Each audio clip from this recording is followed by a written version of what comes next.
memakai nama Ganang Widi atau kadang Mas Widi. Saya rasa tidak ada orang radio yang namanya bagus jadi jelek ya. Teman-teman Gen Z biar mereka tahu bahwa dulu orang tua kalian, om-om kalian kalau untuk sekadar mengirimkan salam untuk saudaranya, temannya, itu harus effortnya luar biasa, Mas ya? Iya.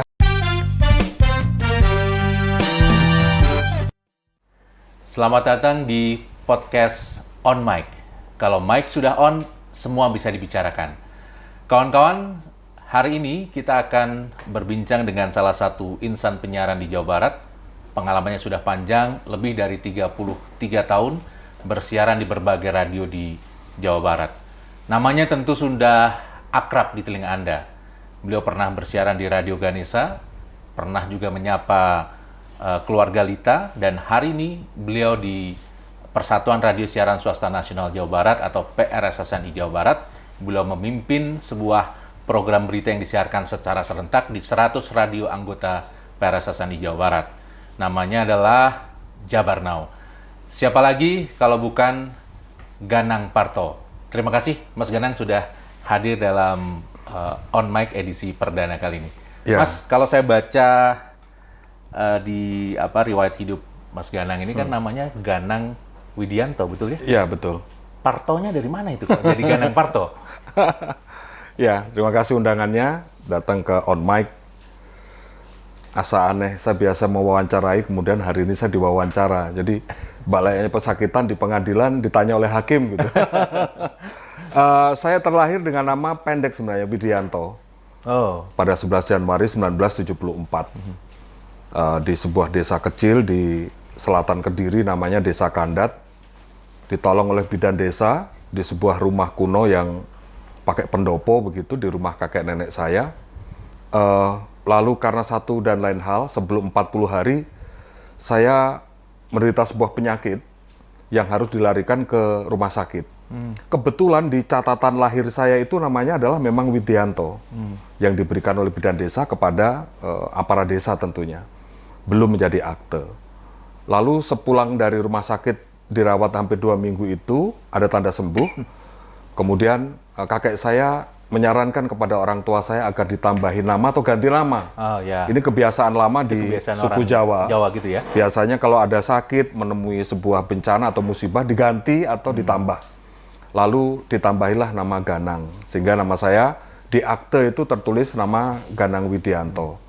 Seiring berjalannya waktu, kemudian saya mengawali karir dulu di radio itu memakai nama Ganang Widi atau kadang Mas Widi. Saya rasa tidak ada orang radio yang namanya bagus jadi jelek ya. Sebenarnya malah, maaf, jelek itu relatif. Maksudnya biasanya terkesan deso atau apa, kemudian diubah menjadi bagus gitu. Saat di Bandung itu ada sebuah kisah yang menarik sebenarnya. Saya sudah di Radio Ganesha, lalu ada keperluan untuk membuat iklan, produksi iklan. Di mana di situ si voice talent ini harus jadi orang Jawa gitu. Kebetulan saya ditunjuk langsung oleh seorang senior saya namanya Mas Witarsa, disetujui oleh Bang Demas Korompis almarhum. Wit itu buat iklannya si Ganang ajak serta tuh. Dia kan cocok tuh namanya karena orang Jawa, karena ini kita butuh Jawa gitu kan. Sehingga nyeletuk saja, kamu nanti jadi Jawa tapi tokonya belum kasih nama nih. Masa Jawa namanya Ganang gitu kan. Ditambahilah, silahkan cari sendiri apa gitu. Lalu saya sodorkan beberapa nama yang familiar, Sastro, Dirjo, Parto, Sari Raharjo, nama kakek saya bawa serta ya. Kemudian Darpo, pokoknya akhiran O lah biar kelihatan Jawa gitu. Lalu saya rasa Parto kok enak gitu. Akhirnya saya pakai nama Parto. Di iklan yang kali pertama disiarkan tahun 1992. Iklan apa itu, Mas? Sepertinya iklan sebuah produk produk rumah tangga lah. Saya tidak perlu sebut namanya. Jadi saya berperan sebagai tukang kebun di sebuah rumah orang kaya begitu. Jadi di situ ada Sunda, ada Batak. Nah, saya jadi Jawa. Kebetulan tukang kebunnya Parto gitu. ya Tuhan. Nah, sejak saat itulah saya pakai nama biar simpel Ganang Parto. Berarti Parto itu bukan nama lahir ya, nama yang diberikan orang tua sejak lahir. Tapi hanya untuk mengidentifikasi bahwa sosok atau tokoh karakter Jawa ya dalam sebuah iklan. Betul. Itu ya. Jadi saya ingin menyampaikan kepada siapapun, sekarang kan kita terkadang ingin menunjukkan identitas kita apa begitu, kesukuan maksudnya ya. Ada yang repot dengan, punten, repot itu dalam artian heboh. Harus pakai ikat kepala lah, ya kan? Harus menambahkan sesuatu hal supaya kelihatan bahwa dia suku tertentu gitu. Saya rasa dengan nama kan sudah selesai sebenarnya. Begitu disebut, kenalkan nama saya Ganang Parto Kakiat, selesai. Tidak mungkin nama Ganang Parto orang Papua, bukan? Nah, kayak gitu. Jadi saya semakin bangga dengan nama itu karena nama juga doa dan itu sebagai sebuah monumen buat saya ketika saya mengawali di Ganesha pada tahun 92. Sehingga saya sabun apa iklan apa begitu. Iya. Jadi saya jadi ingat yang disampaikan oleh Gubernur KDM ya, bahwa harusnya kita bisa mengidentifikasi seseorang itu dari namanya. Iya. Kalau Asep pasti Sunda. Ya, sudah selesai di situ sebenarnya. Kalau Parto sudah pasti Jawa gitu ya. Tapi sekarang kan ya Made global. Kalau sekarang kan susah mengidentifikasi namanya karena namanya ternyata sudah bercampur nama-nama asing sehingga orang Jawa dan Sunda dan suku sudah lainnya tidak bisa dibedakan. Betul, tidak bisa dibedakan dari nama. Mas, hari ini saya ingin bincang dengan Mas Ganang itu dalam 4 topik bahasan. Yang pertama adalah Ganang Parto dan radio, kemudian yang kedua adalah Ganang Parto dan keroncong, karena saya tahu aktivitas Anda salah satunya juga akrab dengan musik keroncong. Yang ketiga adalah Ganang Parto dengan kuliner. Saya tahu Anda juga hobi masak rupanya, karena lihat dari berbagai postingan. Dan yang terakhir adalah, karena Anda Soekarnois, Ganang Parto dan Soekarno. Jadi 4 topik itu yang kita bahas. Topik berat. Kita mulai dari Ganang Parto dan radio. Orang mengenal nama Ganang Parto, Parto Djoyo Dihardjo di beberapa radio di Bandung itu pasti dimulai dengan sebuah perjalanan dari Jawa Timur ke Bandung, kemudian Anda gimana ceritanya seorang Ganang Widianto tadi hijrah dari Kediri di Jawa Timur sampai akhirnya masuk Bandung dan bisa bersiaran di Radio Bandung? Orang tua saya hanya pekerja perkebunan, tapi masalahnya adalah kakek moyang saya semuanya di perkebunan.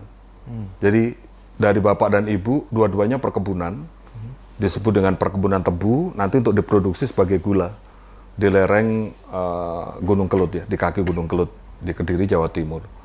Dua keluarga ini meninggalkan sebuah tradisi di mana biasanya tanda kutip memaksa anak-anaknya atau keturunannya untuk bisa melanjutkan cita-citanya bekerja di pabrik gula atau di perkebunan. Sementara sejak kecil saya sudah terbiasa mendengarkan radio, karena kita jauh terpencil dari kota, maka hiburan yang sangat lazim dimiliki oleh banyak rakyat, kebanyakan yaitu adalah radio. Maka dari kecil saya sudah terbiasa mendengarkan radio, mungkin kelas 3, kelas 4 SD itu saya sudah dengar radio. Jauh hari sebelum itu sudah, bahkan. Tapi secara intens mendengarkan radio itu kelas 3, kelas 4. Itu ditandai dengan permintaan saya kepada Bapak Ibu untuk membelikan kartu pos. Saya juga hobi menulis ya dari kecil itu, jadi meminta kartu pos, nanti kita kirim ke RRI Surabaya. Dulu ada RRI Ujung Pandang ya, sekarang Makassar. Biar ini konteksnya nyambung dengan anak sekarang. Dulu kartu pos itu dibeli untuk apa Mas di radio itu? Kartu pos itu kita membelinya di kantor pos. Kartu pos itu produksi dari PT Pos, Pos dan Giro ya dulu, sekarang PT Pos. Kita membeli kartu pos itu, perangkonya mungkin 5 perak atau 10 perak begitu, lalu kita kirim ke radio. Nah, ke radio itu bisa ucapan ulang tahun kepada saudara kita, bahkan ke kita sendiri. Jadi misalnya kalau saya mengenal seseorang namanya, sebut saja lah ya, Endah begitu. Ya Endah ini teman saya misalnya, atau spesial buat saya kirimkan kartu pos itu ke RRI Surabaya, atau ke RRI Ujung Pandang, ke RRI Jakarta, atau radio-radio lokal yang kita sebut sekarang dengan radio siaran swasta itu, permintaan lagu dan ucapan doa. Jadi misalnya contoh, selamat ulang tahun untuk Endah, teman saya sekelas di SMP Anu, dengan ucapan senantiasa berbahagia dan sebagainya, lagunya adalah lagu Anu. Nah lagu itulah nanti di style dan kita kasih tahu, aku kirimin kamu ucapan ulang tahun loh dan persembahan lagu melalui radio Anu begitu. Nah si Endah mendengarkan. Itu salah satu fungsi kartu pos yang saya tahu sejak saat itu. Yang kedua kelas 5, kelas 6, dan karena saya sudah terlampau sering mengirimkan kartu pos, dan bapak ibu saya kalau memberikan kartu pos itu bukannya 1, 2, tapi 1 gembok itu mungkin 50 lah. Jadi saya habis untuk kirim-kirim ke radio manapun, bahkan kalau nggak dengar saya kirimin aja. Untuk kirim salam ke Endah tadi ya? Ya bukan hanya Endah, ke siapapun. Ada beberapa nama yang saya ingat betul sampai sekarang. Ida itu saudara saya di Surabaya, Hernawan Hartadi Utomo teman saya di SMP, yang kemudian kita terpisah karena pindah sekolah dan sebagainya. Masih sering kirim-kiriman waktu itu ya. Agus Rahardi. Nama-nama yang saya sebutin bukan nama-nama rekan, tapi nama-nama asli yang karena kita dulu sering balas kirim gitu loh. Lalu ada nama Anis dan sebagainya. Rasanya Karena kita belum ada WA, belum ada SMS, dan tidak ada hiburan lain kan selain dulu kita dengar radio, itu menjadi sesuatu hal komunikasi yang luar biasa. Karena saling menunjukkan bahwa, oh teman saya Ganang masih sehat, buktinya ngirimin saya lagu. Nanti dibalas lagi gitu. Lucunya kita ketemu di sekolah sebenarnya. Nanti tak kirimin lagu ya. Lagunya jangan itu dong, aku nggak suka. Ada yang begitu juga. Padahal, tapi ada hal banyak yang kita secara spontan. Biasanya kadang-kadang ngasih tahu. Yang menarik itu begini. Saya memberikan salam untuk Basit misalnya, Pak Basit ini kita kirimin salam. Saya nggak ngasih tahu, tetapi nanti ada teman lain, Endro nih misalnya. Endro ketemu Basit, Set kamu kemarin dikirimin lagu tuh sama Ganang. Masa sih? Lagunya apa? Milli Vanilli. Wah gila itu, begitu kita ketemu sekolah, kamu kirim salam ke aku nggak ngomong-ngomong. Itu menarik, artinya ternyata pesan kita nyampe dan bahkan bukan hanya didengar oleh orang yang kita tuju, tapi bahkan orang lain. Pesan itu nyampe. Dan ini penting ya untuk teman-teman Gen Z biar mereka tahu bahwa dulu orang tua kalian, om-om kalian kalau untuk sekadar mengirimkan salam untuk saudaranya, temannya, itu harus effortnya luar biasa Mas ya. Beli kartu pos dulu, dikasih perangko, dikirim ke radio, baru dibicarakan. Sekarang kan semudah kirim WA, video call, dan voice note dan sebagainya ya Mas ya. Silakan Mas. Setelah itu, kelas 5, kelas 6, karena saking intens itu, ada 1-2 radio yang saya suka. Radio swasta ataupun radio pemerintah ya, RRI itu. Saya pesan ke bapak saya, karena kita dari kota ke rumah itu kan 24 kilo. Saya bilang, Pak, belikan kartu pos ini. Saya masih ingat betul ya, 2 radio. Bukan kartu pos, tapi kartu pilihan pendengar. Yang satu adalah Radio Wijang Songko, disebut dengan RWSFM, masih ada di Kediri. Satunya lagi adalah Radio Mahameru. Dua-duanya ini saya minta dibelikan kupon pilihan pendengar. Atensi istilahnya. Dibelikan sama 1 gebok. Jadi, nanti kupon itu ditujukan, kan acara itu kan sepanjang pagi, siang, sore, malam tuh. Nah, di situ nanti saya tinggal milih di acara jam berapa kita bisa mendengarkan. Nah, karena kita masih sekolah, maka pilihan kita adalah saat kita tidak sekolah. Nah, dari situlah, lalu karena saya juga membaca zaman kecil majalah Bobo, ada om atau adiknya bapak di Jakarta mengirim saya majalah Tempo bekas. Dikirim ke rumah tuh 3 peti atau berapa. Jadi hobi baca saya di situ. Jadi zaman kecil tuh saya sudah terbiasa membaca yang namanya Saddam Hussein lah, membaca bahkan cerita tentang Kusni Kasdut aja saya tahu dari kisah panjangnya di Tempo dan sebagainya. Cerita saya membaca, cerita saya mendengarkan di radio dan sebagainya, itulah yang memberanikan diri membuat saya, waktu itu saya sampaikan ke orang tua, besok kalau saya besar boleh nggak saya bisa menjadi jurnalis atau menjadi orang radio gitu.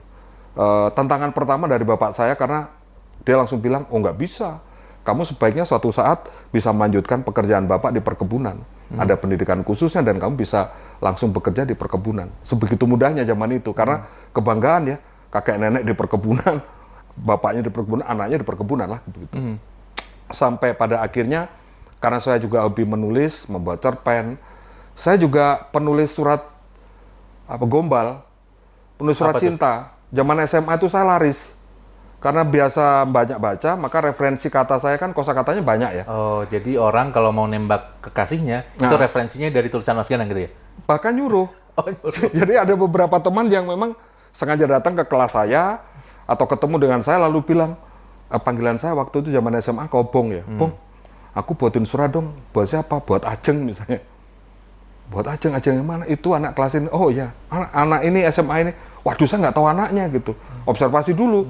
Oh, Ajeng ini rumahnya Balwerti. Di Kediri ada teman namanya Balwerti ya. Saya datangin dulu daerah situ. Oh ya, saya baru tahu. Oh, anaknya motornya ini. Lalu si pengorder tadi saya bilang, aku udah ada pendatanya ini. Saya buatkan suratnya ya. Nah, nanti dia menulis ulang tulisan saya tadi menjadi bahasa dia begitu. Honornya lumayan lah buat membeli es, beli bakso, dan bahkan untuk menabung membeli kaset. Karena sejak SMA itu kelas 1 saya sudah nabung juga membeli kaset. Gitu. Nah, kegilaan itu makin bertambah ketika zaman SMA saya sudah belajar siaran. Jadi yang tadinya saya biasa mengirimkan kartu pos, surat pilihan pendengar ke radio, saya ketitipan kertas. Titipan dari teman-teman saya, bahkan teman sekolah beda, untuk dibacakan saat saya siaran. Baik itu teman kelas ataupun juga teman-teman sekolah lain. Oh, jadi sejak di Kediri pun sudah siaran ya? Iya, zaman SMA itu saya sudah siaran. Dan saya juga nyambi menjadi ya relawan toko kaset lah. Demi apa coba? Jadi di Kediri itu ada sebuah toko kaset besar waktu itu. Beli ke toko kaset itu, kemudian saya bilang sama omnya itu, Om, boleh nggak saya dapat lagu-lagu terbaru? Oh ya nggak bisa deh, ya harus beli satu kaset kan. Jadi dulu itu satu kaset pita itu isinya 10 lagu, kan hitsnya paling cuma satu lagu. Iya. Jadi kalau kita beli satu kaset, wah habis ini sudah. Ada set A, set B-nya gitu ya. Terus gimana dong? Padahal kita pengen butuhnya adalah 10 lagu hits semua gitu kan. Ternyata waktu itu praktek bajakan sudah dimulai. Jadi kompilasi lagu-lagu hits itu bisa direkam dalam satu pita kaset utuh. Lalu saya dengar bocoran bahwa kalau mau mendapatkan itu harus bayar sejumlah uang kepada zaman itu sekitar 6.000 atau 7.000 gitu. Saya kan nggak punya uang ya. Kemudian saya dari uang saku, dari saya suka menulis surat buat teman-teman saya itu. Kemudian saya pernah mendapat honor dari menulis di mana, lupa saya. Cerita karangan lah. Cerita saat liburan apa itu.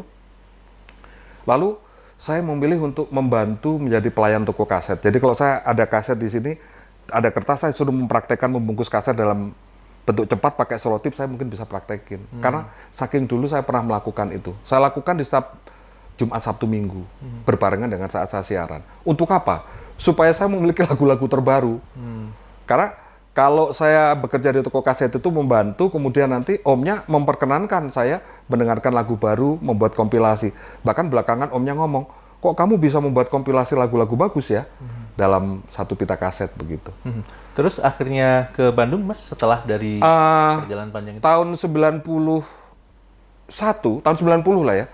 Tahun 90 itu akhir saya mendengar ada sebuah kegiatan yang akan diselenggarakan tahun 91 di Universitas Dr. Sutomo Surabaya, Unitomo, yang menyelenggarakan anak-anak Fakultas Ilmu Komunikasi. Lalu informasi ini saya dapatkan dan ada orang yang memicu saya. Jadi dulu itu kalau zaman kita SMA, kan kita pernah juga diajar oleh mereka yang guru praktek ya. Itu di Surabaya dia tinggal. Nah, beda universitas, bukan di Unitomo. Dia bilang, Dek, kamu kan sudah biasa siaran, mau nggak ikut lomba penyiar di Surabaya? Tidak di kampusku sih, tapi di kampus lain gitu. Dia mungkin dulu IKIP ya. Nah, iya. Kalau sekarang ya. Namanya Universitas Negeri Surabaya kali ya. Nah kemudian lombanya di mana? Di Universitas Dr. Sutomo gitu. Nah melalui beliaulah saya didaftarkan. Tapi kan saya alamatnya di Kediri, karena judulnya itu adalah Lomba Penyiar Remaja se-Surabaya. Nah tapi karena saya memiliki saudara adiknya kakek nenek dari ibu di Surabaya, maka saya didaftarkan dengan alamat di Surabaya itu tadi, atas jasa guru praktek yang pernah mengajar di SMA saya, dan saya didaftarkan. Padahal lombanya masih 3-4 bulan berikutnya, nyebrang di tahun 1991. Lalu dari lomba itu kan diseleksi dulu ya, ada penyisian dan sebagainya. Saya ingat sekitar 150-an yang ikut. Dan ternyata memang betul ada yang dari Banyuwangi, dari Nganjuk, dari Madiun, dari Surabaya paling banyak. Itu dan lomba saya penyiar dari Kediri. Lomba penyiar remaja, radio, lomba penyiar radio. Jadi bekerja sama dengan sebuah studio namanya NASA Studio One, saya ingat. Di NASA Studio One itu kita harus mempraktekkan siaran maksimal 15 menit, mengolah siaran menjadi semenarik mungkin untuk nanti diambil ke babak semifinal dan akhirnya final. Dari 150-an kurang lebih ya, saya lupa ingat, atau 100 berapa begitu. Saya masuk ke semifinal, ada kurang lebih sekitar 30-an. Nah kemudian mengerucut lagi menjadi final. Di final itu ada sekitar 7 atau 8 begitu. Nah finalnya tidak di dalam ruang siaran.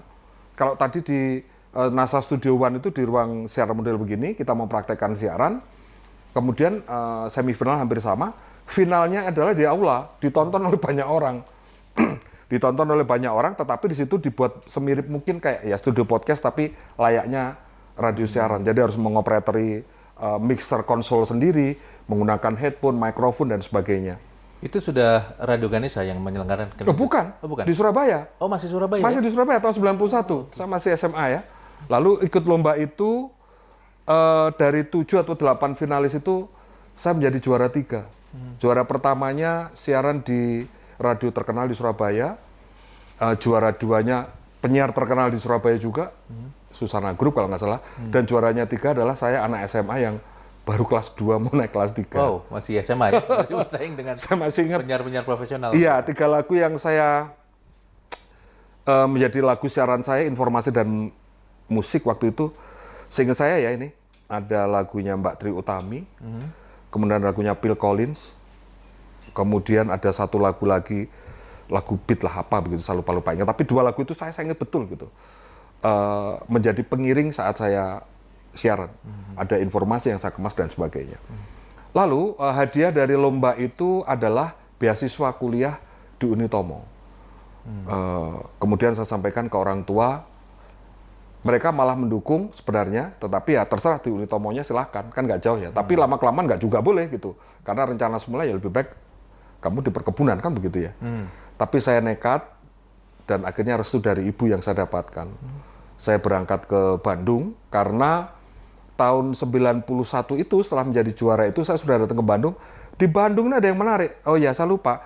Waktu itu kan saya sudah membaca beberapa majalah remaja ya. Anita, Aneka, kemudian majalah Hai gitu.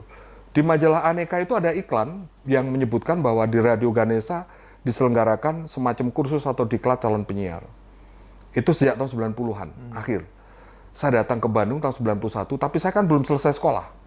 Sehingga saya ikut tes wawancara ngobrol di depan, kemudian setelah saya lulus tahun 92 baru saya berangkat ke Bandung untuk mengikuti pelatihan itu. Alhasil saya akhirnya angkatan 4, yang harusnya saya angkatan 1. Oh, di Radio Ganesha itu? Harusnya, ya karena kan saya masih sekolah, saya pulang ya, setelah lomba itu kan saya ke Bandung, terus balik lagi ke Kediri, dan baru bisa ke Bandung tahun 92. Ya, dari cerita itu saya belajar, mungkin buat adik-adik kita yang baru belajar tentang komunikasi dan radio itu, kita belajar bahwa seorang penyiar, meskipun praktek kerjanya di depan mic, tapi latar belakang yang membuat dia mampu bicara di depan mic itu panjang ya. Mulai tadi punya kesukaan membaca, mendengarkan, hobi musik, menulis, dan banyak menulis. Yang akhirnya ketika berbicara di depan mic atau on mic itu, akhirnya nggak kosong kepalanya. Ya, kita bisa menyampaikan banyak hal. Pertanyaan selanjutnya adalah apa yang membuat Ganang kecil yang dari sebuah kabupaten di Jawa Timur itu punya keinginan untuk jadi seorang penyiar atau broadcaster radio? Apakah ada sesuatu yang sangat menarik misalnya yang Mas Ganang ingat, penyiarnya bagus tuh waktu siaran, atau apa tuh yang membuat akhirnya cita-citanya jadi ke penyiar radio gitu? Waktu SD cita-cita saya sebenarnya dokter. Bahkan insinyur. Saya masih ingat itu. Sama dengan cita-cita kebanyakan standar, anak kecil ya. Tetapi cita-cita itu sudah saya wujudkan sebenarnya. Minimal saya sudah pernah happy gitu. Jadi zaman SD itu cita-cita saya pengen dokter, pengen insinyur. Saya ingat betul. Kelas 5 itu karnaval 17 Agustusan, kan ada karnaval ya? Itu saya memakai baju dokter. Saya nggak ngerti waktu itu saya dapat jubah putih itu dari mana gitu. Tulisannya Dokter Ganang, pakai kertas gitu ya. Kan kita biasanya suruh memakai baju apa gitu ya, adat atau apa. Kelas 6 Agustusan itu berarti sudah mau SMP itu. Kan kita lulusan bulan Juni ya. Agustus itu karnaval biasanya di akhir Agustus kan kalau di Jawa Timur. Saya pengen jadi insinyur. Mengapa? Waktu itu cita-cita standar, melihat B.J. Habibie, begitu terkenal, kayaknya jadi insinyur enak begitu. Lalu saya, gimana caranya waktu itu saya dapat katel pak, pakaian untuk praktek di STM itu loh, yang baju langsung itu. Yang tebal itu ya? Betul, yang langsungan itu ya. Ya saya menyebutnya dulu pakaian jaran karena langsung kayak kudau gitu. Kemudian pakai helm proyek. Helm proyek kita punya, karena orang perkebunan pasti punya helm proyek ya. Kemudian di situ saya tulis Insinyur Ganang Parto. Tapi itu kandas semuanya ketika SMP. Mengapa? Ya SMP itu kan temennya lebih banyak terbuka. Teman saya ada yang turunan Arab, Cina, ada yang turunan bule. Mereka pinter-pinter nih. Sekolah saya di kota lah apalagi kan. Wah, cerdas-cerdas mereka. Dan mereka sepertinya saya sudah merasa duluan ini. Wah, kayaknya kalah ini saya bilang. Karena mereka udah lebih siap begitu kan. Tapi ada hal yang masih saya ingat. Waktu itu karena saya masih dengar radio, ada beberapa penyiar yang memang suaranya luar biasa. Bapak saya seorang pemain sepak bola di PTP. Zaman remajanya sampai menjadi karyawan baru itu menjadi sepak bola di klub di pabrik gula ya, PTP. Dulu namanya PTP 2122, sekarang PTP 10. Entah sekarang jadi PTP berapa. Pemain bola dia. Dan dia memang mengidamkan anaknya juga suka bola. Repotnya, sejak kecil saya didandanin pakai sepatu, pakai kaos kaki, pakai kostum, atau baju bola itu saya nggak suka. Dan saya memang nggak suka bola sampai sekarang. Ya suka biasa lah artinya. Tetapi ada yang nggak hilang adalah bapak saya hobi mendengarkan radio, yaitu pertandingan sepak bola pandangan matanya. Beberapa reporter itu saya ingat. Satu di antaranya tahun 80-an itu adalah Pak Sambas. Pak Sambas, ya. Jadi RRI ya? Betul. Bahkan suatu saat ketika di Stadion 10 November Tambak Sari Surabaya itu ada pertandingan, saya lupa ingat siapa, apakah reporternya siapa begitu. Bapak saya itu menonton kan dan mengajak serta. Karena penasaran kan, kalau saya sudah ada pertanyaan sih, itu kalau reporter bola itu kalau siaran seperti apa sih? Ya ada di situ gitu. Ada di situ nanti kita ajak lah. Iya. Dan saya diajak melihat betul itu. Jadi yang membuat saya akhirnya memantapkan mengapa saya memilih dunia radio ketika saya pikir-pikir panjang adalah menjadi orang radio itu asik, didengerin orang. Nah, saya waktu itu mungkin pencarian jati diri saya adalah saya ingin didengarkan orang. Mungkin kalau sekarang caper gitu ya. Tapi kan capernya tidak semata-mata saya harus cari perhatian dong, harus berisi. Faktanya teman-teman saya juga memanfaatkan saya untuk nulis ini itulah, membuat ini itulah, begitu, bahkan menjadi MC. Dan itu sebenarnya dari kecil sudah biasa. Di kelas itu jadi ketua kelas. Terus nanti kalau ada apa-apa disuruh maju oleh guru itu kan keberaniannya muncul di situ ya. Menjadi pembawa acara saat kita perpisahan SD. Saya sudah, kakak kelas saya kelas 6 itu 85 lulus berarti kan. Itu saya 85 menjadi MC-nya. MC saya kelas 5, yang lulus kan kelas 6. Saya menjadi MC. SMP juga demikian, mimpin rapat dan sebagainya. Karena saya merasa punya kemampuan untuk berbicara di depan publik, meskipun agak malu-malu begitu. Lalu itulah yang mendorong saya diantaranya, selain juga karena saya mendengar, wah ini MC, pembawa acara atau reporter bola, reporter radio atau penyiar radio itu luar biasa. Itu saja yang membuat saya akhirnya memilih itu. Ketika Mas menyebut nama Sambas dan siaran bola, tiba-tiba ingatan saya melaju pada sebuah siaran sepak bola yang disiarkan di radio. Mungkin adik-adik kita nggak pernah membayangkan bahwa siaran Persib Bandung itu lebih seru juga disiarkan di radio. Kalau nonton di TV kan udah kelihatan tuh, dia oper ke digiring ke sana ya. Gitu ya. Tapi kalau siaran bola di radio itu kita punya theater of mind, membayangkan misalnya Robby Darwish oper ke Ajat Sudrajat menang. Betul. Hampir saja kan gitu ya di radio ya. Padahal kalau kita nonton di TV biasa saja. Jaraknya masih jauh banget gitu. Enggak, yang penting itu saya tapi melihat bukan dramatisasi, tapi itulah visualisasi untuk telinga. Kan ya belakangan akhirnya saya paham bahwa radio itu adalah melukis untuk telinga, bukan? Lah kalau melukis untuk telinga berarti dengan narasi, bukan? Bahkan dengan ekspresi. Oh, sayang sekali saudara-saudara, itu sampai hentakan tangannya di meja reportasenya itu bunyi duk itu keganggu. Itu kan menunjukkan bahwa dia kesel, kecewa dan sebagainya. Dan kita ikut-ikutan geram gitu kan. Dan yang menarik adalah, saya ingat betul ya, kadang waktu itu dengan bapak saya kadang mendengarkan itu kaki bapak saya, ikut-ikutan gerak gitu. Ya, dan yang menarik ya, kita masih tinggal di komplek perkebunan ya. Bapak saya masih muda, anaknya masih sudah 3, tapi saya masih kecil itu. Itu kita punya radio, kemudian pakai speaker yang kiri kanan itu, lalu sepanjang tembok itu ada foto Siko, Anda nggak tahu Siko kali ya? Pele, legenda-legenda bola itu poster-posternya ada semua. Klub sepak bola apa itu ada semua. Sayangnya nggak sama sekali menular ke saya menyukai bola. Ya suka biasa lah. Berarti 92 mulai masuk ke Radio Ganesha, kemudian kalau saya baca Anda juga sempat berpindah ke beberapa radio, mengelola radio di luar Bandung juga. Nah, yang pengen saya dengar adalah bagaimana radio pada masa itu, Mas? Masa 92, kemudian masuk 98 era reformasi, tentu Anda sebagai jurnalis di radio waktu itu merekam betul tuh peristiwa-peristiwa yang terjadi, bahkan era pergulatan reformasi dan sebelum atau sesudah itu. Bagaimana radio pada masa-masa itu, Mas? Saya rasa keemasan radio itu saya masuk sebenarnya pada puncak-puncaknya, namun pada saat itu juga siap-siap jatuh. Siap-siap mulai tergerus. Karena ingat kita mulai ada banyak stasiun televisi swasta. Ada RCTI, ada TPI ya. Nah, tahun-tahun 90-an itu sepertinya, mohon maaf, kaleng roti biskuit saja, kalau dipukul di radio dan berbunyi, ya kalau sekarang mungkin perkusi-perkusian begitu, itu didengar orang. Itu untuk menggambarkan betapa powerfulnya radio waktu itu. Jadi penyiarnya nggak perlu ngapa-ngapain lah. Nggak, apalagi waktu itu komisi penyiar kan belum ada ya. Jadi kita mau ngapain aja boleh begitu. Kita ambil kaleng kerupuk apapun, nah kita pukulin terus penyiarnya nyanyi terdengar. Dan itu bisa ada umpan balik saat itu juga. Terbukti. Kreativitas kita kan waktu itu tentu tinggi. Jadi saya pernah membuat sebuah kuis dan nggak tanggung-tanggung, kuisnya malam hari. Namanya kuis dadakan. Waktu itu saya sudah pindah ke Tegal, mengelola 2 radio di Tegal, 1 yang lebih serius. Kemudian karena waktu itu saya mau ulang tahun di bulan Januari begitu, saya buat hal yang menghebohkan. Memang sengaja saya sudah siapkan hadiah. Namanya kuis dadakan adalah begini. Malam itu saya minta ke pendengar saya untuk mendadak menyiapkan wajan atau penggorengan. Penggorengan.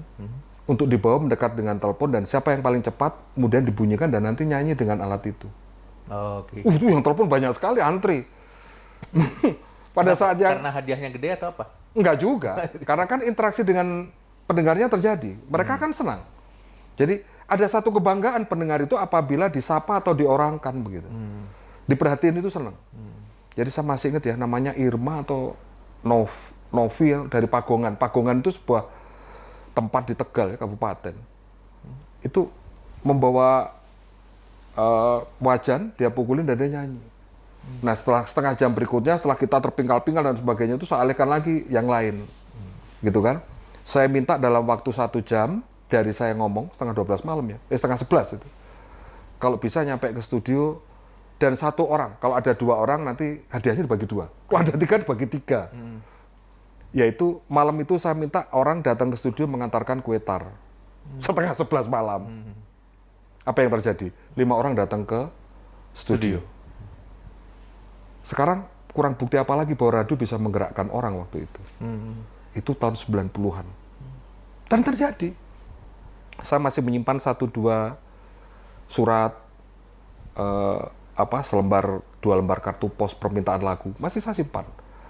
Ada cerita yang menarik di balik itu semua. Jadi dia meminta lagu, kemudian saya penuhi, ya. Dia masih pelajar SMP, sebuah tempat di Randu Dongkal. Jadi Randu Dongkal itu sebuah kecamatan di selatan Pemalang, kabupaten di Jawa Tengah. Itu selatan jauh. Dia mendengarkan radio setiap pagi, kan saya on air kalau di Tegal dulu pagi. Dari jam 6 sampai jam 8. Nah, on air saya ini didengerin banyak pelajar SMP SMA, namanya SMP SMA. Star Musik Pagi, Star Musik Asik. Nama radionya Radio Star. Oke. Kalau Anda ingin tahu gambaran dasarnya radio dibawa kemana-mana. Jadi ketika anak ini mandi, karena dia sudah merasa mengirimkan kartu pos, dan nggak dibaca-baca, tiap hari dia bawa radio itu ke kamar mandi. Dia simpan radionya di atas, entah digantung, nungguin dibaca. Dan permintaan lagunya dipenuhi. Karena dia masuk sekolah jam 7, maka waktunya dia adalah jam 6 ke 7 itu harus betul-betul didengerin. Gitu. Iya. Jadi seseru itu ya, anak dulu untuk mau dengar lagu favoritnya diputar di radio. Jadi tidak semudah sekarang pakai aplikasi musik tinggal pilih gitu ya. Dulu harus request dulu, paling banyak request, akhirnya diputarkan ada cerita-cerita begitu ya Mas ya. Nah terus ini ujungnya adalah mengapa saya tahu seberapa hebatnya orang bisa menggerakkan radio. Setelah lagu yang diminta saya perdengarkan, dia kan kegirangan itu, radionya jatuh. Dan jatuh di tempat yang bukan yang tidak basah, tidak masalah. Ini kecemplung ke kolam airnya yang untuk mandi itu. Dan dia ceritakan ulang di permintaan berikutnya bahwa sekarang kalau saya mengirimkan kartu pos ini, mohon maaf Mas Ganang, saya belum tentu bisa mendengarkan radio karena kemarin saking kegirangan radio saya jatuh kecemplung. Iya. Oke, ini adalah gambaran betapa dahsyatnya radio waktu itu bisa menggerakkan orang. Lalu saya ke tahun 98, bagaimana radio bisa mempengaruhi publik. 97 itu sebenarnya greget reformasi sudah berawal. Sebenarnya jauh hari sebelum itu sudah 95, 96, 97. Jadi gerengsengnya. Jadi kalau ibu kita masak di dapur, ya biasanya kita akan tahu nih, ibu mulai masak ini apa? Karena yang digoreng pertama kali biasanya kalau menumis nih adalah bawang putih, bawang merah. Baunya tuh sampai ke kita gitu. Wah, ini gerengseng namanya kan. Nah, itu sudah mulai seperti itu zaman reformasi 97, 98 ya. 98 itu saking dahsyatnya radio karena media lokal yang mengakomodir kepentingan kawan-kawan mahasiswa yang bergerak untuk menggaungkan reformasi. Di Radio Ganesha itu jadi posko. Jadi Bang Demas, almarhum dan teman-teman penyiar di Ganesha termasuk saya waktu itu kalau siaran malam hari begini misalnya. Balar Radio Ganesha, selamat malam. Besok adik-adik kita akan demo seperti biasanya pada tanggal sekian sampai tanggal sekian. Bagi pendengar, bagi Balar Radio Ganesha yang ingin turut mensupport, mengirimkan air minum, snack, kue, roti atau apapun silahkan dikirimkan ke Radio Ganesha di Jalan Siliwangi. Oke ya. Iya, iya. Jadi berarti tidak hanya jadi apa tuh media komunikasi, tapi juga ikut apa menggerakkan massa itu ya? Provokator. Iya, iya, iya, iya, iya. Oke, belum selesai ini. Ada lagi yang menarik. Kemudian suatu saat ada datang seorang Chinese ketemu dengan kita-kita. Ya, saya tidak menerimanya, tapi orang lain dan saya dapatkan cerita itu datang ke Ganesha. Tapi disampaikan ke saya, karena malam itu yang siaran menggantikan Bang Dema saya. Mas Ganang, tadi ada yang di sini, itu ada kokoh siapalah. Dia datang mau nyumbang kain, boleh? Kain apa ini? Kain yang roll itu kan, kalau nanti butuh demo kan, ini spanduk buat spanduk apa dicoret-coret pakai cat semprot kan bisa. Oh boleh. Saya di radio ngomong di siaran.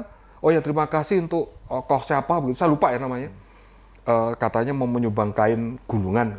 Silahkan kami mau menerima apapun kita akan nyumbang apapun kita terima. Besok paginya diantar pakai pickup 5 gulung kain putih dan hitam yang saya bagi-bagikan untuk teman-teman untuk berdemo. Karena apa, di Ganesha juga kami dulu melayani teman-teman untuk siaran tiap malam. Namanya Gapura. Ganesha punya aksi reformasi. Dipas-pasin lah pokoknya. Itu siarannya tiap malam menampung teman-teman mahasiswa dari BEM Anu, keluarga mahasiswa Anu. Dari semua kampus dari negeri dan swasta yang ada di Bandung. Menariknya, mereka datang kan tidak semuanya punya kendaraan. Tidak semuanya datang memiliki mobil. Tidak semuanya datang tempatnya dekat. Ganesha menyediakan 2 mobil untuk antar jemput ke posko mereka di kampus. Jadi kita culik istilahnya, kita ambil. Saya masih ingat ada yang kita ke STHB, datang ke UNLA, datang ke KMITB, keluarga mahasiswa ITB di Jalan Ganesha. Ada anak-anak, dulu bukan UPI, IKIP namanya. IKIP ya. IKIP. Nah, kita datangin itu. Kita ajak serta, datang ke Ganesha. Di Ganesha kita kasih makan, kita kasih snack, ya sumbangan tadi ya. Beres siaran jam 1 kita antar pulang. Mengapa jaminan keamanan ini perlu? Waktu itu pimpinan kami, Almarhum Bang Demas Korompis, mewajibkan agar siapapun yang mengisi siaran, pulang pergi harus aman. Ingat kita juga pernah dapat teror ya, pelaksana-pelaksana siaran itu. Ada salah 2 barangkali yang pernah mengisi siaran dan menjadi orang terkenal barangkali. Kita dulu pernah punya komisioner di KPID namanya Pak Dadan. Pak Dadan itu jebolan UPI ya, IKIP. Nah itu aktivis UPI beliau ya. Aktivis UPI itu zaman demo-demo itu adalah salah satu tamu saya kalau siaran. Dia masih mahasiswa, saya sudah mewawancarai dia. Yang kedua adalah anggota DPRD kita, yang dari PDIP. Pak Rafael. Rafael itu adalah mahasiswa, saya lupa ingat apakah STHB atau apa ya begitu. Nah, rajin siaran dia. Dia rajin siaran, bahkan kalau misalnya kampus lain nggak datang dan nanya, Bang Ganang, ada slot kalau kita bisa masuk siaran, kita nanti isi. Duh kan kemarin sudah, barangkali kosong. 2 orang besar itu, selain mantan wakil wali kota Bandung, Pak Ayu Pananda, itu juga sangat dekat dengan kita. Kalau praktisi hukum, Pak Didin S. Maulani juga dulu pernah menjadi narasumber. Jadi berarti dulu Ganesha itu tempat ngumpulnya para aktivis gitu Mas? Iya, padahal ada pergeseran besar. Jadi Ganesha itu awalnya menjadi radio musik Indonesia ya, terkenal dengan wawancara-wawancara artis. Ada pergeseran sedikit, kita menjadi radio yang melahirkan penyanyi-penyanyi top, Nika Ardila, kemudian Melly Guslau, ya kan, kemudian Poppy Mercury dan sebagainya. Setelah menjadi radio ikut membidani lah lahirnya artis-artis, kita menjadi radio nyanyi, interaksi dengan pendengarnya. Kemudian di awal mulai reformasi itu kita bergeser menjadi news and talk radio. Jadi nggak berlebihan kalau saya mungkin menyebut Anda dan teman-teman radio waktu itu punya saham juga atas reformasi yang terjadi 98. Mas, saya masih pengen mendalami tapi saya ingin fokus juga soal apa beda radio hari ini dengan radio pada waktu itu? Mungkin dari proses siarannya sampai dengan habit pendengar dan apa yang berbeda, Mas? Yang sangat berbeda saat ini sebenarnya adalah cara mengkonsumsinya menurut saya. Zaman dulu kan kita hanya mendengarkan radio satu dengan pesawat radio yang utuh. Radio yang sebenarnya radio. Pesawat radio namanya ya. Baik itu menggunakan colokan listrik, pakai baterai, radio kecil dan sebagainya. Kemudian orang duduk di situ, di ruangan, bahkan dengan beberapa orang mendengarkan sambil ngadu bakonya, sambil apalah di situ, makan, cemilan dan sebagainya. Yang kedua adalah orang mendengarkan itu sambil bekerja. Misalnya di konveksi, penjahit, di bengkel. Jangan salah, banyak sekali tempat-tempat seperti itu yang mungkin pekerjaannya masalah banyakan, radionya digedein sehingga banyak orang yang mendengarkan. Di cucian motor, cucian mobil ada. Lalu tipologi yang ketiga adalah mendengarkan radio di perjalanan, menggunakan mobil, bahkan juga di bus, di taksi mendengarkan radio karena hiburan waktu itu kan musik semuanya serba ada, interaksi juga ada dengan pendengarnya. Lalu sebenarnya waktu itu mengapa radio dengan sekarang tadi ditanyakan ada perbedaan? Masyarakat merasa terakomodir kalau mendengarkan radio, didengarkan, dilayani, dan bahkan curhatannya pun penyiar itu mau mendengarkan. Gitu. Dari mulai dia sakit panu, mungkin sampai kehilangan pacar, mungkin juga ada persoalan rumah tangga dia, atau mungkin dia kehilangan apapun, dia ceritakan di radio itu dan penyiar mau mendengarkan. Karena biasa ya curhat di radio gitu ya. Karena kedekatan tadi ya, kan sifatnya radio kan karakternya memang dekat dengan pendengarnya. Selain cara mengkonsumsi itu, kita tidak ada pesaingan. Saingan kita cuma media cetak, televisi tidak banyak, media luar ruang juga tidak semasif sekarang, belum ada media online. Nah, lalu saat ini yang terjadi adalah pergeseran. Jumlah pendengar radio apakah bertambah? Menurut saya semakin berkurang. Tetapi ada generasi-generasi baru yang mendengarkan radio atau mengkonsumsi produk radio itu dengan cara-cara baru.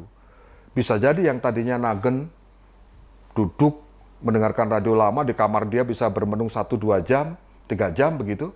Sekarang barangkali nggak seperti itu, karena dia hanya butuh potongan-potongan penggalan-penggalan pendek yang itu sudah ada tersedia di platform-platform digital. Misalnya radio yang bersangkutan sudah mulai juga mengkonvergensinya atau melengkapi dengan medsos. Ada di TikTok, di Instagram, di YouTube, di Facebook, semuanya ada. Nah, orang mengkonsumsinya ke sana.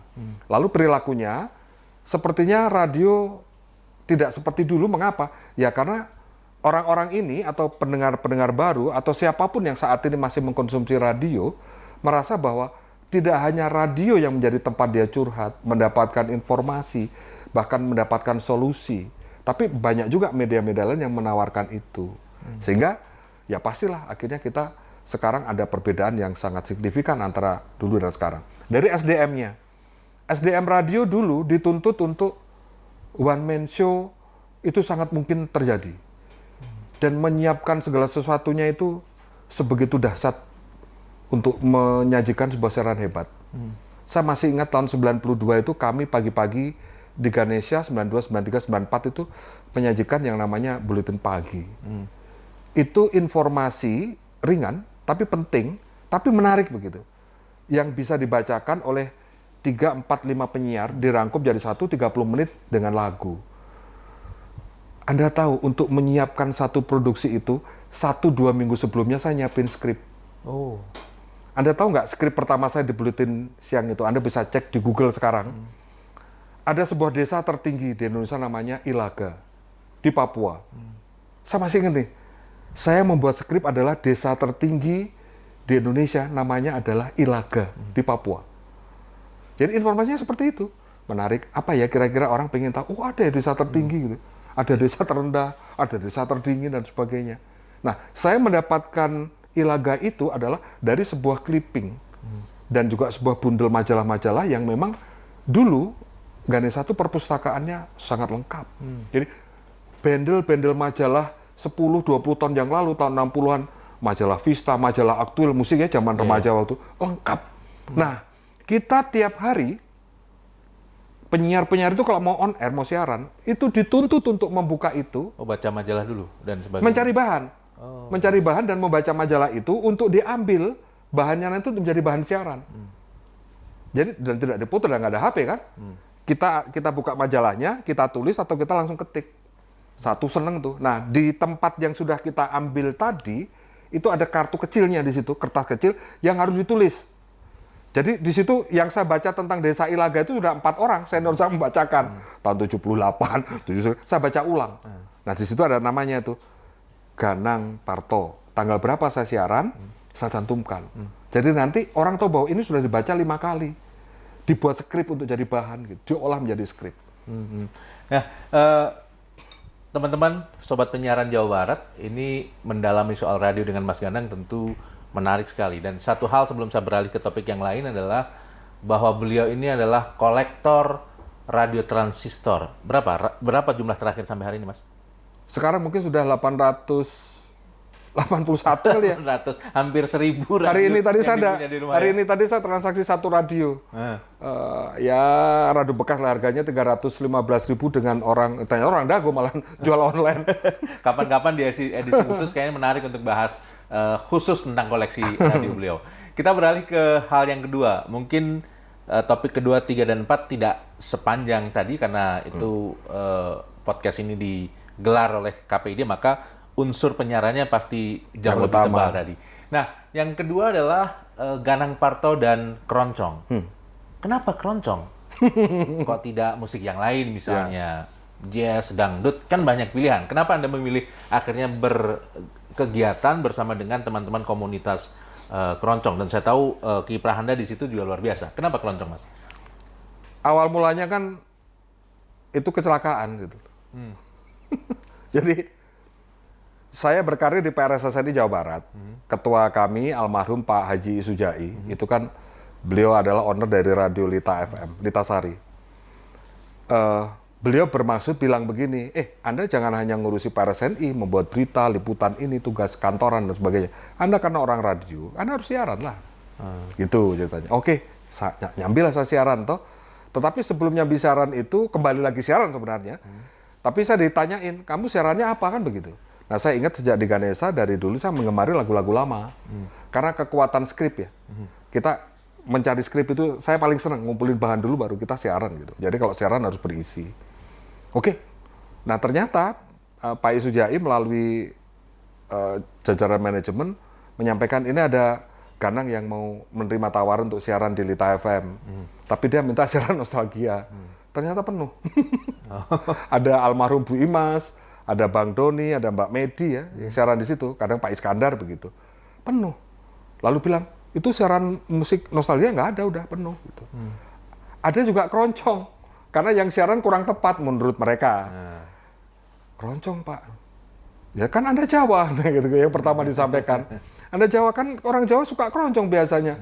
Ngahuleng saya. Padahal belakangan kita tahu bahwa Keroncong itu bukan Jawa ya. Dan Anda tahu ngahuleng saya berapa lama? Hampir 3 bulan. Dari Oktober, November, Desember. Ya karena saya nggak terima saya disebut, kok Jawa suka keroncong, saya nggak suka keroncong gitu. Nah alasannya begini, meskipun saya mengemari gamelan, karawitan, karena saya SMP SMA ekstrakurikuler saya adalah gamelan ya, karawitan. Saya pegang bonang, pegang saron, jangan salah, kenong, kempul, saya pegang semua. Ya nggak bisa kendang. Identik dengan seni budaya tradisi. Nah keroncong diantaranya menurut orang adalah identik dengan tradisi kan. Saya nggak suka dengan keroncong karena apa? Lemes, pelan, musiknya lamban, mendayu gitu ya. Mendayu sadu lah pokoknya. Mau nyanyi saja intronya lama dan sebagainya kan itu ya. Oke. Tetapi saya pikir 3 bulan karena didesak. Waktu itu Januari 2009. Gimana? Jadi nggak siaran ini teh. Itu ada jadwal keroncong kalau mau Anda ambil seminggu 2 kali kan? Sekali aja untuk Anda gitu. Apa jawaban saya? Baiklah Pak, saya terima. dengan kekecewaan yang penuh mendalam. Saya kan nggak ngerti keroncong. Tetapi saya dari awal tadi sudah sampaikan bahwa saya pembelajar ya. Sejak saat itu, begitu saya dititah untuk mau siaran, seminggu itu saya gunakan untuk membaca keroncong. Syukur Alhamdulillah 2009 meskipun tidak secanggih sekarang, internet sudah ada. Lalu saya mencari bahan, membaca-baca bahan, dan saya mendengarkan RRI Bandung, karena RRI Bandung ada keroncong. Lalu saya dari situlah memutuskan untuk mau siaran keroncong. Pertanyaannya adalah, mengapa mau? Kan itu ya tadi. Saya ingin migrasi. Saya ingin bermutasi gitu. Kan begini, sebagai seorang yang mencintai negeri ini dengan 1001 cara beda-beda begitu, pikiran saya cuma satu, saya harus tetap mempengaruhi publik. Ketika 97, 98, 99 dengan reformasi saya, dengan hiruk pikuk itu menjadi oportunis, menjadi pembakar semangat, bahkan silakan aja lah mau ngomong provokator, silakan lah. Jadi kadang kita dulu kalau nanya wawancara ke mahasiswa tuh agak jahat gitu. Besok ada aksi, oh ada mas. Ada bakar-bakar ban nggak? Itu di radio loh. Iya. Supaya sekarang juga masih begitu kan? gitu ya. Adik-adik. Aksi ya. Udah Keren bawa ya? ban belum? Wah, keren kan gitu. Lalu pada titik tertentu saya merenunginya. Oke, saya masih ingin mempengaruhi orang untuk berbuat baik untuk negeri ini, tapi tidak melalui siaran model yang dulu gitu. Pikiran saya kok jatuh, ini lagu keroncong kok rata-rata memuji keindahan alam, memuja orang tua, menghargai keramah tamahan, cinta tanah air. Kan di situ awal mulanya.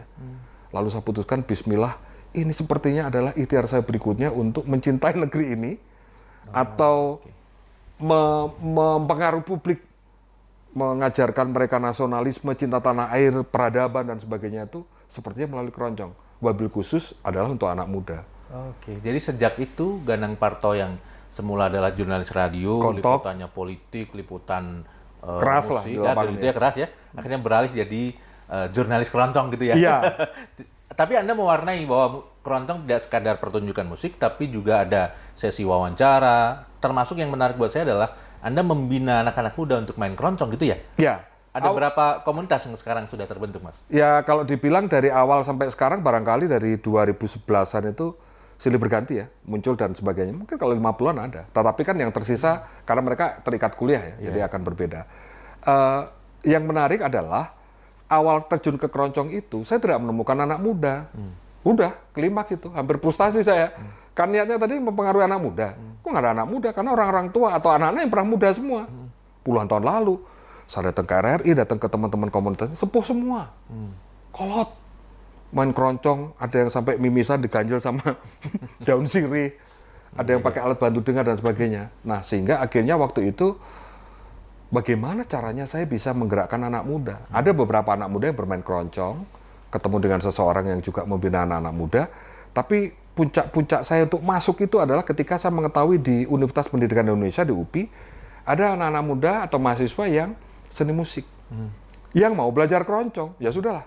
Istilahnya tutup ketemu tumbuh, tutup ketemu bagian bawahnya. Klop gitu ya? Klop, sehingga kita merumuskan banyak hal di situ. Bagaimana kalau seandainya anak muda itu kita ajak serta untuk berkeroncong dengan warna dan cara mereka. Oke. Dari situ. Dari keroncong kita coba bergeser ke kuliner. Ganang Parto dan kuliner. Di postingan sosial media Mas Ganang, saya lihat Anda masak gitu ya. Menu-menu Sunda, menu Jawa, dan kadang juga Anda posting soal hasil makanannya, proses belanjanya. Memang Anda senang masak, Mas Ganang? Masak itu yang terlihat sekarang kan sebenarnya karena ada medsos.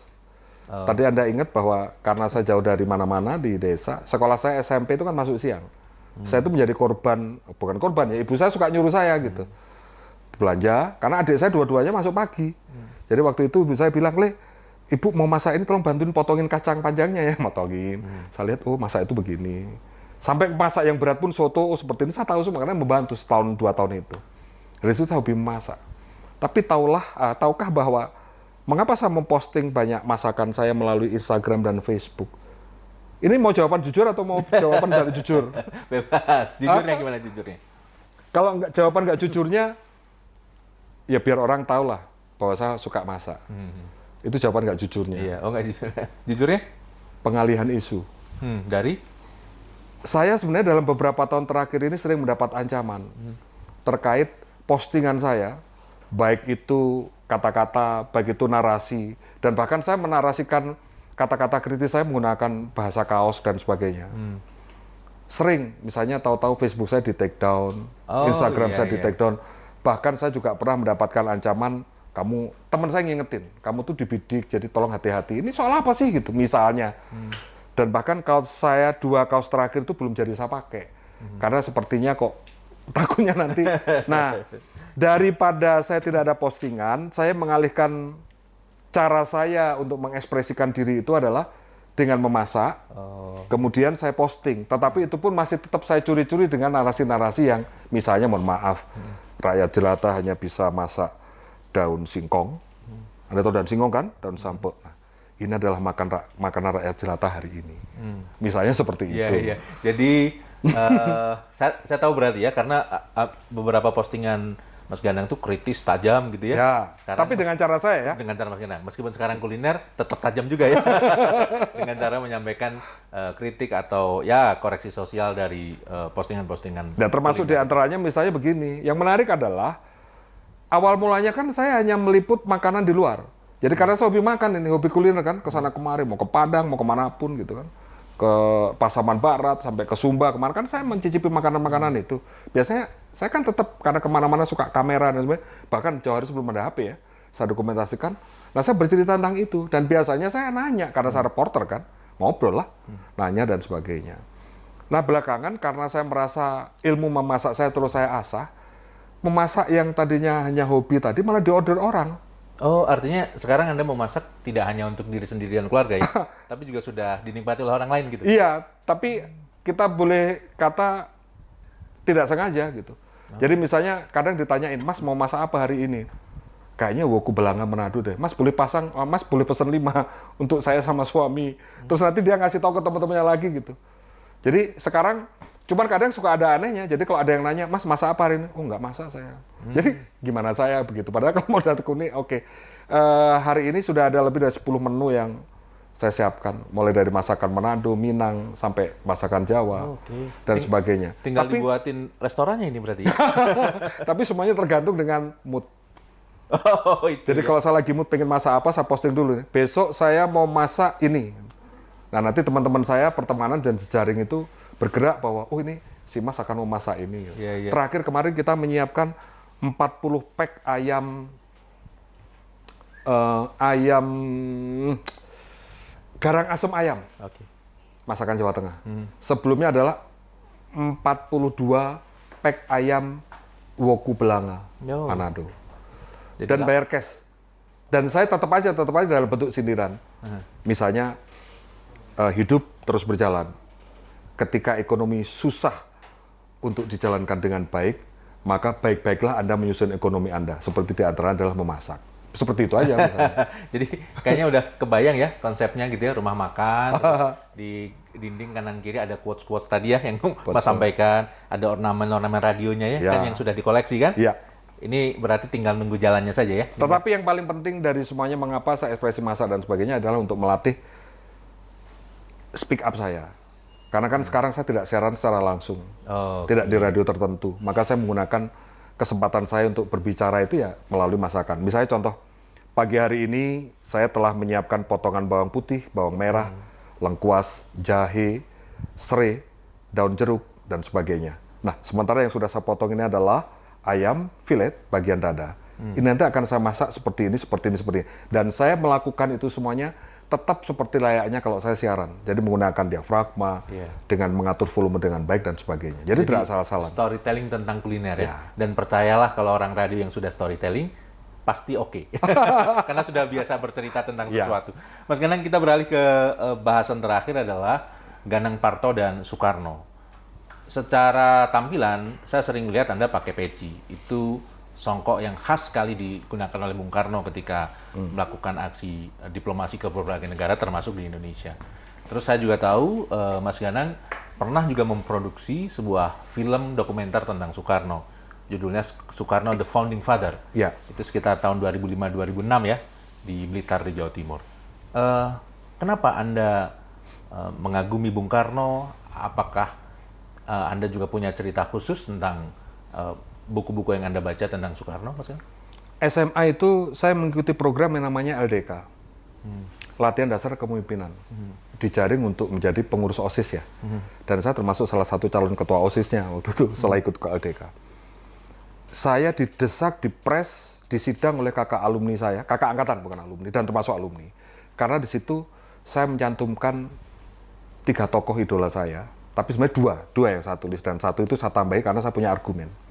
Yang pertama adalah Insinyur Soekarno, yang kedua adalah Jenderal Sudirman. Oke. 2 tokoh ini yang saya pertahankan di depan kakak-kakak. Saya kan ditanya kan, kamu kenapa tokoh idolanya itu gitu. Lalu ada salah satu kakak angkatan dan alumni menanyakan, kamu Muslim? Muslim. Mengapa kamu tidak mengidolakan Nabi Muhammad? Saya jawab, saya nggak perlu mengidolakan Nabi Muhammad. Karena sebagai seorang Muslim, beliau tidak perlu Kanjeng Rasul tidak perlu diidolakan. Sudah dalam darah daging saya harus melakukan apapun yang terbaik, seperti apa yang bisa saya lakukan layaknya yang dilakukan oleh Nabi yang saya yakini kebenarannya itu. Jadi nggak perlu saya tulis dong. Saya bilang begitu. Dan saya diserang habis-habisan sampai akhirnya saya menyampaikan bahwa Soekarno wajib saya idolakan. Mengapa? Dia manusia Indonesia. Saya orang Indonesia. Saya harus mengidolakan Soekarno. Buku-buku tentang Soekarno, perjuangan Soekarno atau tulisan buah pikiran Soekarno saya baca sejak kecil. Seperti tadi saya bilang ke Anda di awal bahwa saya suka membaca buku Tempo dan sebagainya. Di bawah bendera revolusi itu, Bung, sudah saya baca dari zaman saya kecil. Nggak ngerti saya, tapi sudah ada di situ. Karena kakek nenek saya seorang marhenis di perkebunan mereka. Itu yang membuat saya menjadi mengapa saya mengidolakan Soekarno. Apapun lah tentang Soekarno saya mengidolakan. Mas, bagaimana rasanya? Pernah saya ditanya, Mas, Soekarno kan juga memiliki hal yang buruk. Yang tidak memiliki kesalahan hanya Nabi. Selama itu manusia biasa, dia pasti punya kesalahan. Nah, tugas kita adalah menjaga keseimbangan itu, baik dan buruk. Soekarno juga menginspirasi saya waktu kecil. Saya yang mendapatkan cerita dari ibu saya utamanya. Ibu saya pendengar radio. Ibu saya tuh cerita, Le, dulu di rumah mbahmu itu, di rumah kakek nenekmu itu, kalau Pak Karno pidato, itu rumah depan, kan tadi saya bilang ada pendopo, itu penuh oleh orang-orang, satu desa bahkan desa lain datang, dusunnya datang, hanya untuk mendengarkan pidatonya Pak Karno. Nah dari situ kan saya terus kemudian ketika di Bandung sudah bisa mencari sendiri kaset-kaset Bung Karno kan pidatonya, itu saya dengerin. Dan ternyata betul, nah sejak saat itu saya juga dari kecil sudah mengidolakan, ini orang model apa sih? Presiden pertama kita, proklamator ini kok begitu hebatnya, begitu pidato menggerakkan orang. Luar biasa dahsyat. Barangkali yang membuat saya akhirnya juga memilih radio, menjadi pembicara, menjadi komunikator, menjadi orang yang bisa ngomong di depan publik. Yang memicu diantaranya adalah karena saya mengidolakan Soekarno. Setiap kali ngomong ditata dengan baik, meskipun pakai skrip, meskipun pakai naskah. Kemudian yang kedua adalah, saya rasa orang Indonesia itu mengekspresikan kecintaan ke tanah air, ke bangsanya, itu punya cara masing-masing. Tapi Soekarno memiliki cara yang luar biasa dahsyat. Luar biasa dahsyat, mencintai negeri ini. Memberi nama putra-putrinya dengan nama Indonesia banget, bahkan Sanskerta. Lukisan-lukisan alam indah Indonesia, semuanya ada. Ketika dia nanya kepada siapapun, kita udah punya istana belum? Belum. Yang ada istana sekarang mulai dari Puncak Bogor, di Bogor, di Jakarta, di Puncak, semuanya adalah peninggalan Belanda. Oke, kita harus buat istana sendiri untuk mewujudkan bahwa itu kecintaan dia. Dan saya rasa quote-quote-nya Bung Karno begitu membumi ke Indonesia. Nah, saya merasa tidak bersalah ketika saya harus mengidolakan Soekarno sampai detik ini, sampai kapanpun. Atribut-atribut yang membakar semangat, kemudian identifikasi tentang Bung Karno dan sebagainya, saya selalu gunakan itu sebagai penanda bahwa saya orang Indonesia. Saya mencintai negeri ini, begitu. Alam bawah sadar kecintaan Mas Ganang tentang Soekarno itu juga yang membawa Mas Ganang akhirnya hijrah ke Bandung, jangan-jangan ya. Karena ternyata Soekarno besar dan pergerakan banyak dilakukan di Bandung. Rohnya sampai ke sana. Tapi saya juga mohon maaf, masa sih hanya gara-gara gitu terus mengidolakan Soekarno? Tentu banyak teman-teman yang pemikir, ahli dan seorang sejarah yang melebihi itu. Saya menikmati membaca Soekarno itu sampai ke situs-situs yang pernah didatangi beliau, gitu kan? Karena apa? Ya kecintaan itu tadi untuk menumbuhkan kecintaan kita. Ada kaitannya juga ketika, oh ternyata saya mencintai keroncong. Bung Karno juga seorang pecinta keroncong, seperti itu. Makanya, kalaupun ada orang lain yang tidak menyukai Soekarno, monggo saja. Mangga, kita punya idola masing-masing. Tapi buat saya, mengidolakan Soekarno adalah sesuatu hal yang sebagai anak bangsa, saya rasa nggak salah. Nah, maka sampai detik ini, saya mengidolakan Bung Karno. Bung Karno. Mas, kalau kita narik benang merah tuh antara apa yang kita bicarakan, radio siaran, kemudian keroncong, kuliner, dan Soekarno. Apa kira-kira benang merah yang Mas Ganang bisa kaitkan tuh antara dua topik itu? Mencintai Indonesia itu tidak harus berjuang melalui pena dan kata-kata bak layaknya peneliti. Mencintai Indonesia itu tidak harus layaknya seorang sejarawan yang mampu memaparkan bagaimana bangsa ini ada sebelum prasejarah sampai hari ini. Mencintai Indonesia itu tidak harus Anda tunjukkan dengan sesuatu hal yang meletup-letup, melalui sesuatu hal yang barangkali merugikan orang lain. Saya punya cara tersendiri, yaitu adalah menekuni dunia saya, yaitu radio siaran, menggemari masakan Indonesia melalui kuliner khas Indonesia.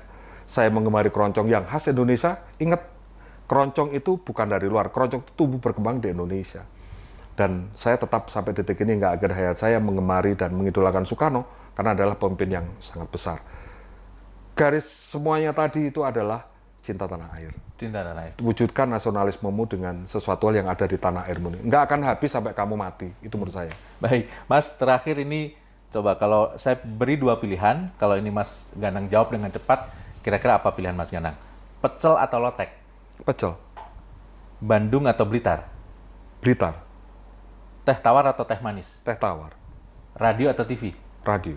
harusnya pertanyaan terakhir nggak harus saya tanyakan, karena saya sudah tahu jawabannya pasti Anda akan memilih radio. Karena Mungkin mau kasih alasan beberapa hal pilihan tadi? Blitar buat saya sangat berkesan karena di sana disemayamkan Bung Karno. Oh kan kamu tinggal di Bandung? Ya, Anda perlu tahu bahwa kalau Anda tarik garis lurus, Bung Karno ada 3B. Bengkulu tempat Bung Karno diasingkan, Blitar tempat Bung Karno disemayamkan, dan Bandung tempat Bung Karno bergerak. Triple B. Kemudian yang lainnya adalah hal yang aneh. Kalau saya suka kebanggaan ditanyain orang, kamu orang apa, orang mana, kerja di apa sebenarnya? Saya orang radio. Kalau Anda tidak percaya, Anda cek golongan darah saya saja R, yaitu radio. Terima kasih. Baik, terima kasih. Tepuk tangan teman-teman untuk Mas Ganang. Sobat Penyiaran Jawa Barat, inilah edisi pertama On Mic dengan Ganang Widianto atau Ganang Parto yang suaranya tentu sudah sangat Anda sering dengar dulu di Radio Ganesa, kemudian di Radio Lita FM, dan sekarang hampir setiap siang suaranya Anda dengar di Jabar Now. Itu siaran serentak yang dikelola oleh PRSSN di Jawa Barat di 100 radio siaran di Jawa Barat. Hari ini adalah podcast On Mic. Kalau mic sudah on, semua bisa dibicarakan. Terima kasih, saya Basit pamit, sampai jumpa di edisi selanjutnya.